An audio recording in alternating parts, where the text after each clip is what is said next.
And this is Kevin Palacios. And this is going to be our first podcast. We're going to discuss topics covering current events and politics and sports and things like that. And today we got a few topics that we wanted to talk about. To begin with, I just wanted to talk about the Trump rally that was in Phoenix last week or 2 weeks ago or something like that. Um, I went to it, and I've been to a political rally before. I've been to a Bernie Sanders rally, and I just went to this one, and it's kind of weird because even though they're like really different candidates and have really differing opinions and everything, the the rallies were similar because of how devoted and how devoted the fans and like the supporters were. It's weird. I tweeted out. I said right after the rally that I felt like I was at a cult meeting almost, and that's how it feels like. That's how it felt like at the Bernie Sanders one too. I mean, the only difference I saw was there was a lot more white people at the Trump rally, and there was a lot of minorities at the Bernie Sanders one, which is kind of expected. And I guess it's expected to see a lot of white people at the Trump rally. But the thing I did find interesting was it there was no like uh, outright racism at the Trump rally, which is kind of what I was thinking was going to happen based off of what we've seen in the media and what I've read about. I was expecting there to be a lot more, outright racism and people yelling obscenities about Hillary and things like that. I mean, it was just not what I expected, I guess. Obviously, I'm still not a Trump fan, but yeah. So I got Kevin here, and I just wanted to ask him, a few quick questions. I wanted to ask him. So, as a Latino man, um, a Latino American, what do you think of Trump right now, currently? Well, I think Trump has received a lot of media coverage, which has helped him a lot. Personally, I don't agree with a lot of Trump's stances and beliefs towards the Latino community.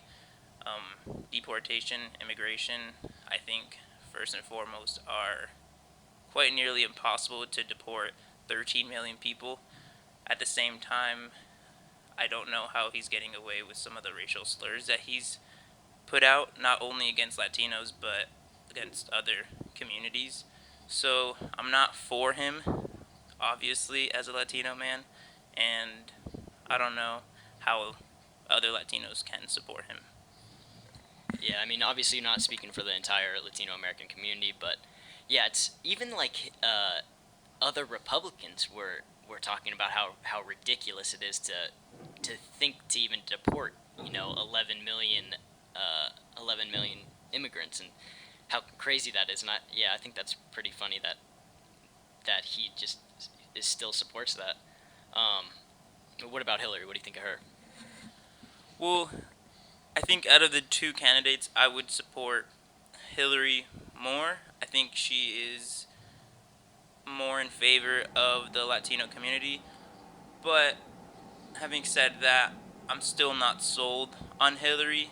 There isn't a definite person that I necessarily am rooting for, just because I feel like neither one of them are going to be what the Latino community needs or what America needs. Amen. Um, uh, do you think Hillary? Do you think Hillary actually supports the Latino community, or do you think she's just saying that to get votes? What do you think about that? I'm not sure.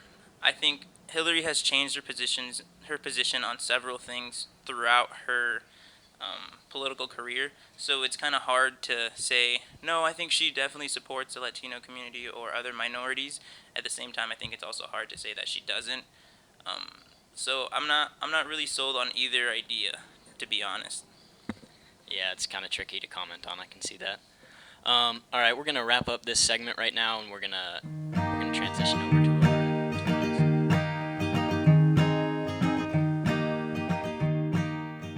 Our next topic, which I wanted to talk about, was the Colin Kaepernick situation. If you haven't heard by now, Colin Kaepernick initially started sitting during the national anthem, which was on August 14th and 20th, which didn't catch any wind from the media. But on August 26th, the media started to notice Colin Kaepernick's protest. And after the game, he actually said that he was sitting because of the oppression of people of color and ongoing issues with police brutality. So I wanted to ask Joe, do you personally find Kaepernick's decision to stand or to sit during the national anthem disrespectful? Personally, I don't think it's disrespectful. I mean, I think um, he's using his popularity and his who he is as a platform to speak on something bigger than him and bigger than the NFL. I think he's talking about something that needs to be talked about, and it's getting it's getting even talked about more because of him, and I think that's really good. I think that needs to happen. Yeah, I agree. I think as someone who has had family members who have served in our military, and one of my cousins who is actually a police officer, which I know is a touchy subject, and something that is one of the reasons why people are opposed to his sitting or kneeling. I don't. I agree with him. I think he should use his platform, and if he sees something that he personally is going through in his life, he should definitely put it out there. I don't think the media or anyone else should take it in a wrong way. Also, how would you have felt about Kaepernick not standing on 9/11? I don't know if he wouldn't have stood on 9/11. I think I don't know. It's just tricky because I mean I understand why he's doing it. I understand why he wants to kneel and to make a statement and everything. But I don't know. It's 9/11. You know what I mean? Like big that's a big day in American history. Like 3,000 people died. Like I think he should. I mean he didn't have a game that day, but I think he should have stood if he would have had a game that day. Like that's a hard day to kneel on. I don't know.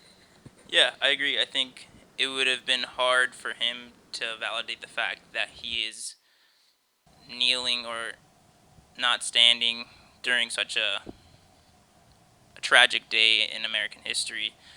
I also am not sure if he would have stood if his message would still be as strong or if he would have gotten scrutinized for it because people could have said, well, he's not an American if he's not going to stand for such a thing like that, which is kind of hard to say because he's still wanting to um, send a message and stay strong with his message.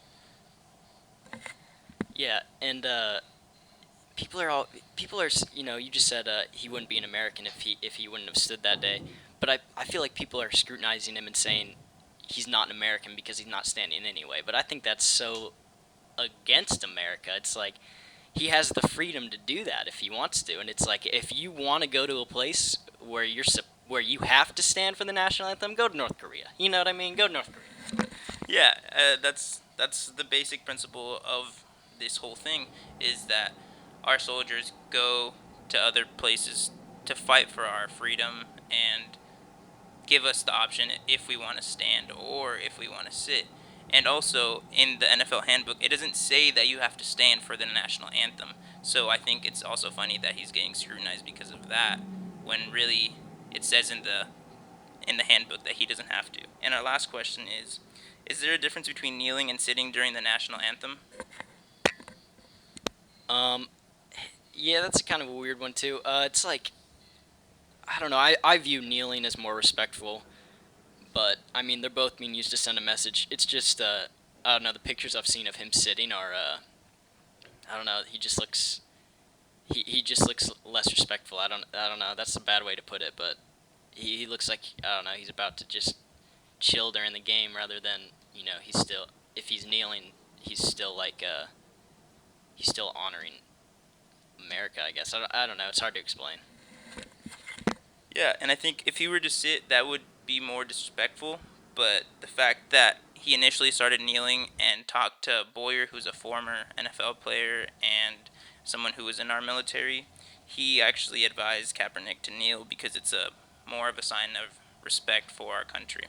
So that's it. Thank you for joining us, and see you